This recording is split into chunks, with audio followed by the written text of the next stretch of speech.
जी नाज़रीन, अस्सलाम वालेकुम। आपका मेज़बान लियाकत राज पर एक मरतबा फिर आपकी खिदमत में हाज़िर हूँ।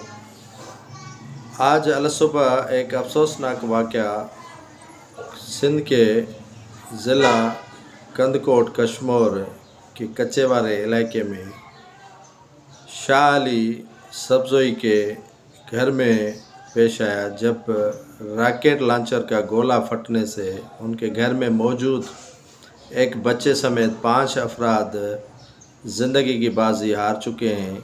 ये असला कहाँ से आता है? ये असले की रसद कौन पहुँचा रहा है? आखिर ये असले की सप्लाई क्यों बंद नहीं होती है? ये एक सवाल सिंध के अवाम के ज़हनों में फिरता है।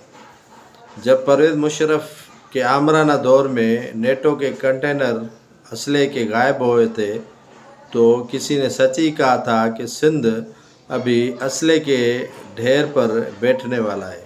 वही देख रहे हैं कि कच्चे में जदीद असला जो न किसी ने सुना है न किसी ने देखा है, वो डाकुओं के पास आन पहुंचा है। ये असला जो गोला बारूद, क्लाशिनकोव्स, G3s और दूसरे 9mm पिस्टल्स समेत जदीद असला जो या तो नेटो के पास हुआ करता था या इन डाकुओं के पास आ चुका है।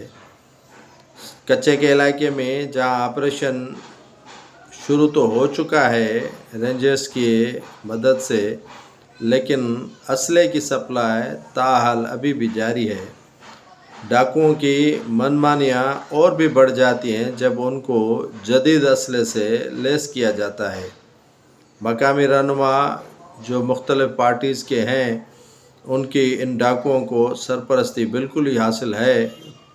यहाँ हसास इदारों ने कंदकोट में पीपल्स पार्टी के मकामी रहनुमा डाडो जखरानी को गिरफ़्तार किया है। उनसे तफ्तीश की जा रही है, लेकिन एक सवाल अपनी जगह पर मौजूद है कि इन डाकुओं को आखिर ये इतने जदीद हथियार कौन सप्लाई करता है। जाहिर सी बात है, इन पिकटों पे, इन चौकियों पे, इन सड़कों पे हमारे इदारों के अफराद, इदारों के एहलकार खड़े होते हैं, तो फिर इतने कच्चे में इतना बड़ा असला, बड़ी तादाद में असला कैसे पहुंच जाता है, जो गोला बारूद और रॉकेट लॉन्चर पहुंचते हैं, जिसके फटने की वजह से कीमती जानें ज़ाया होती हैं। डाकू तो अपनी जगह पे, लेकिन उनके मासूम